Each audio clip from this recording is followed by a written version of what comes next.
Before we get into this video, I'm gonna show y'all one of my tactics. I got the bar butt naked, but on a bench next to me, I put weights over there and these clamps so nobody can bench next to me. The gym is empty, but I don't want people all on me. They spotting each other, talking to each other, butt all over my head and this and that and third. Where it's like 15 other benches in here. But I do want to show y'all something, man. I got 280 pounds on the bar.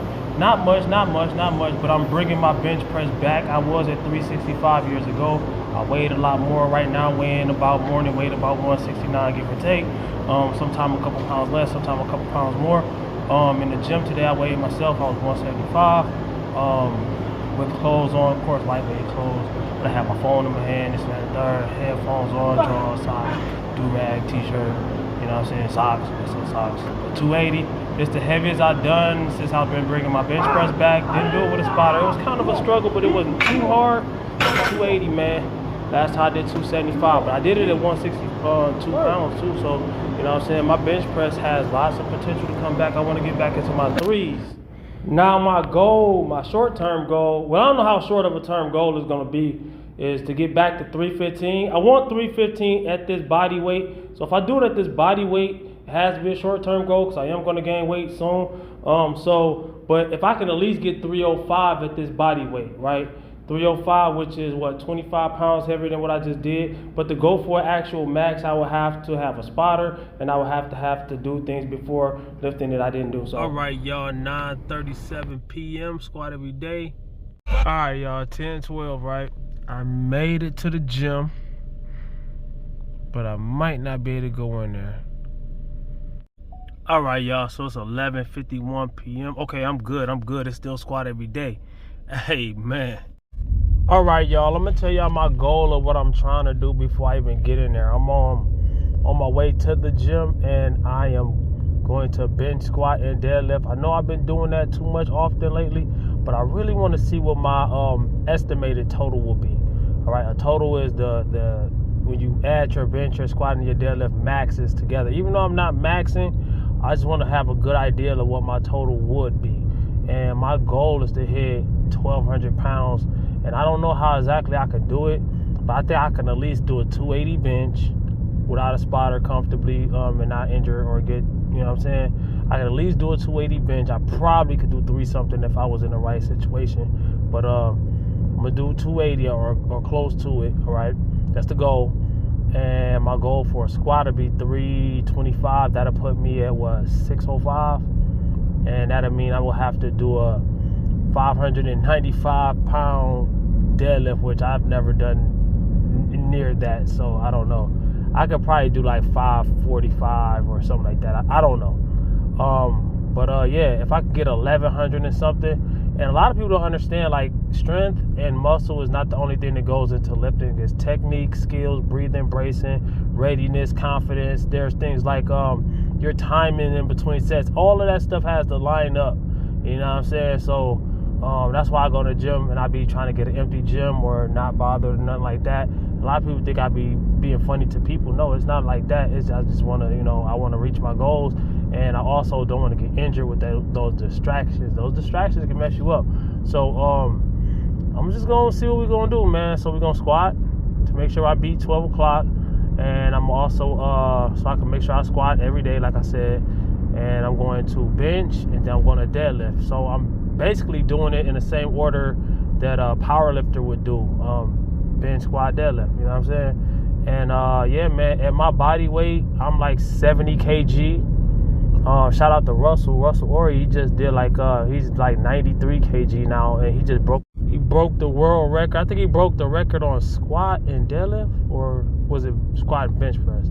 He broke the total record too, so in that weight class, his debut in that weight class, all right? Yeah, man, Russel Orhii, a lot, I don't want to call him thick, but I'm just saying, he's short. He's like 205 pounds, something like that. Shoot, I'm like 170, and I'm taller, so I'm a lot leaner and taller and skinnier. So at the end of the day, for me to push that type of weight is going to take a lot more oomph, But, hey, I'm talking about me versus a world-class power lifter, you know what I'm saying? The top is in his weight class. He was a top 83, now he's top 90. So, I don't know, man. Let's see what my 70, what SSJ Bob say don't get clapped by 105. Hey man, don't get clapped by a 70 kg. Yo, let's go. And to answer a question that people might be asking me, do I think I'm stronger than Russel Orhii pound for pound? Nah, no way, not even close. But my potential, all right, I got a lot of catching up to do. All right, my squat can actually triple what it is now, because it's a lot of catching up to do. The squat every day does not equal what my max potential is. It's just me practicing, breathing, bracing, and getting back ready to be able to squat some heavy weight. You know what I'm saying? That's what I'm doing. My bench press still is nowhere near. It's probably close to the potential that it's gonna be at this body weight. But I want to get into my threes before I start gaining weight. You know what I'm saying? A lot of people don't understand what pound for pound actually means. I want to actually earn every pound that I gain. I'm not gonna stay 170 or 168 or 69 or whatever I am, 171. You know what I'm saying? I float between those body weights, of course. A couple pounds. You're gonna fluctuate water weight. You're gonna be heavier on some days. You're gonna eat more on some days, eat less on some days, move more on some days than others. You're gonna be more hydrated on some days than others. And a lot of people are weighing themselves inconsistently, so they be thinking they gaining and losing more weight than they actually are, or they think that their weight isn't moving. Most likely because you're weighing yourself inconsistently. People don't weigh themselves the way they're supposed to. You know, you're supposed to weigh yourself as soon as you wake up. While you're, if you got to use the bathroom, number one, number two, whatever you got to do, go in there and do that. And you want to weigh yourself with as least amount of clothing as possible. And you could do it in the privacy of your own home. Nobody got to be there. People are scared of the scale. Nobody has to know how much you weigh. You don't have to announce it. You don't have to do none of that. So, you know, whatever isn't measured cannot be managed.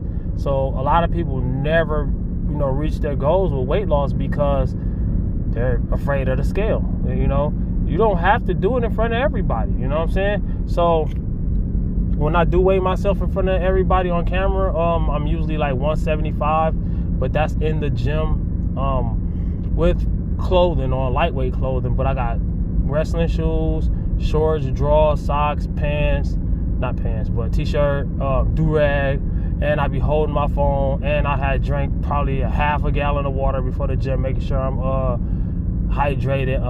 Food from throughout the day, especially if I'm going to the gym later on. All of that adds up, you know, to a couple pounds. You know what I'm saying? A lot of people, what does this matter? What does that matter? When you start saying when you're not fine-tuning things, to me, you're not asking for success. You either if you fail to plan, you plan to fail, and whatever isn't measured can't be managed. It's just like running. Fitness and weight loss, weight gain, lifting weights, all of this stuff is numbers, it's math. It's like running a business, you know what I'm saying? If a business isn't taking in how much they're spending compared to how much they're making, how do they know if they're making profit or not? Same thing with weight loss. How do you know if you actually losing or gaining weight or whatever you're trying to do? Actually, it's the same thing with lifting weights too. A lot of people see Half Thor do 505 kg, and then I did the math when I did the Half Thor video. I did the math on why I'm pound for pound stronger than dude. I'm not pound for pound stronger than Russel Orhii, even though Russel Orhii does not lift as much as Half Thor on the deadlift, right? A lot of these bigger guys that weigh like 400 and something pounds, like they're only benching like 500 pounds and 600 pounds. That sounds like a lot. It is. You know why? Because most people only look at the weight that's lifted. They don't look at the weight that the person weighs that lifted the weight. If they see two people, one dude 180 and another dude 315, and they both lift 315, they the same strength. No, they're not. The dude that's 315, he's only lifting his body weight. Mass moves mass. He's supposed to be doing way more than that. You know, I'm not saying everybody should be able to do a double body weight bench press. A double body weight bench press is very rare. Besides, like, you know, professional powerlifters and world-class strength guys and stuff like that. But in the commercial gym, it's almost impossible. I knew one dude, right? There's one dude I knew, he was bench pressing like 500-something pounds. In my own personal eyes that I've seen in person, I've seen way more than on video. But in person, he was the strongest bench presser that I personally knew. And he weighed maybe a little over 200 pounds. So double body weight would be early 400s. He was benching over 500 pounds, right? Me personally, the best I've done was 365, and that's when I was heavier and eating more calories on bench press, right?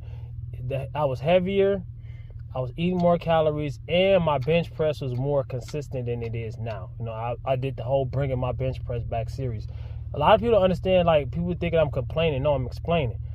If you don't use it, you lose it, all right?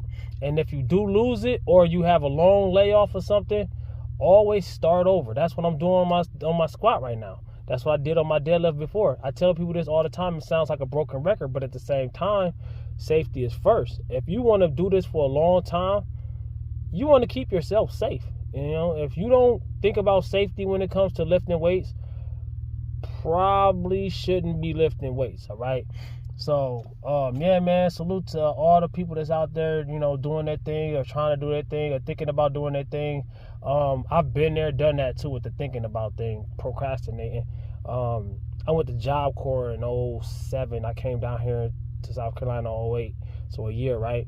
And I went to Job Corps for a year, and I was lifting with this dude. He was like a bodybuilder. He was like an amateur bodybuilder, and he was working at the Job Corps I was at in Flint, Michigan. And he was teaching me some things and stuff like that, but I wasn't ready to lift with him.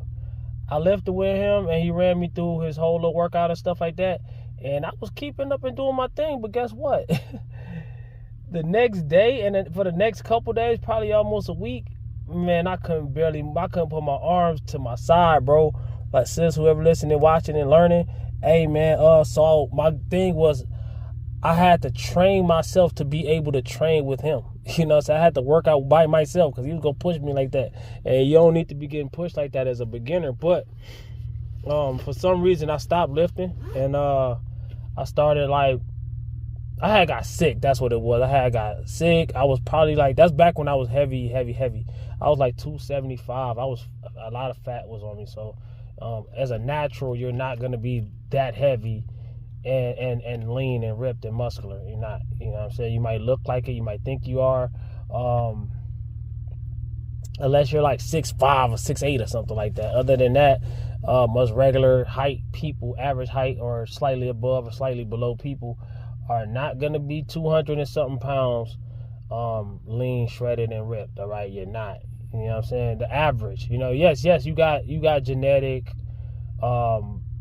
outliers of anything. Like, you got outliers of anything. You got certain people who, you know, they usually are short, and then, you know, they got the Guinness Book of World Record as the tallest people. You got people who it's outliers to everything. Like, I had American, not trying to compare people to dogs, but I had American bull, alive mammals and all that, right? I had American bulldog, right, which is known to be a pretty big dog, right? And my dog had dwarfism. So he was American bulldog, and I knew both parents and paperwork, DNA and all that stuff. So most people thought he was mixed with pit bull because he was smaller. You know what I'm saying? And a lot of people that said pit bulls are big. We ain't gonna get into dogs because this video ain't about dogs. But if you ain't from the 80s like me, early 80s, you probably don't know about pit bulls, all right? I mean, there's a few people, there's outliers to every rule, though, but I'm just saying people these days think pit bulls are these big mastiff type dogs, bully type dogs, or just muscled up, bodybuilder, roided up type looking dogs. That ain't what a pit bull look like, man. That ain't what pit bulls look like back in my days, you know what I'm saying? Bullies didn't exist like that, you know what I'm saying? There might have been a few starting to be like that, but, you know, they mixed those dogs and they did all kind of different things in generation after generation after generation, and those dogs became bigger, all right? So them ain't American pit bull terriers, all right? You can still put them as pit bulls, but I'm just saying, like, neither here nor there. My dog was a full American bulldog, which, you know, gets well over 100 pounds, and he was only 60 something pounds. He was shorter, and he had muscle on him, but he was not as big as he was supposed to be. It's a great dog, though, man. His name was Dollar. Yeah, man. I miss Dollar. But, yeah, man. So, my goals is